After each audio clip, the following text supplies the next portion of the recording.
confronted two people who weren't invited to his wedding reception and paid for that with his life. KCAL 9's Leslie Maring is live in Chino, where she talked to the grieving bride. Leslie? Well, now brave is the best way I can describe Esther Melgoza. She went from wife to widow the exact same day. Now, we did sit down with her today. She tells us neither she, her family, nor Joe Melgoza, her husband, had ever seen these suspects until her wedding day. I was happy.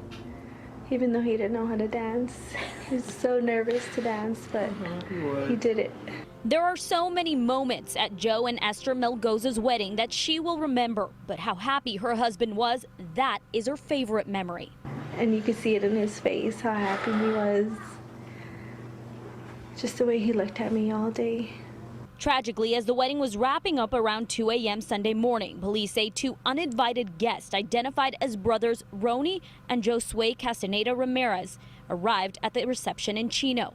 Witnesses say when they were asked to leave, the two men began to fight with several family members, including the groom, who chased after the suspects. Investigators say Joe was eventually found a short distance away, beaten and suffering from a head injury. And I still can't believe it. Why would anybody do that? Being your little brother was the biggest honor I've had in my life, bro. I just can't believe you're gone, man. Melgoza's family says at just 30 years old, Joe was a loving father to his 11-year-old daughter Lily and also helped raise his younger siblings. Always there for me no matter what. Anytime I needed something, he loves me so much, man. But as Melgoza's family is trying to understand why such a magical night ended so tragically, Esther, the bride, is thanking her husband for the time they did get to spend together. He taught me to be brave. Thanks to him, I became a wife. Thanks to him, I became a mother.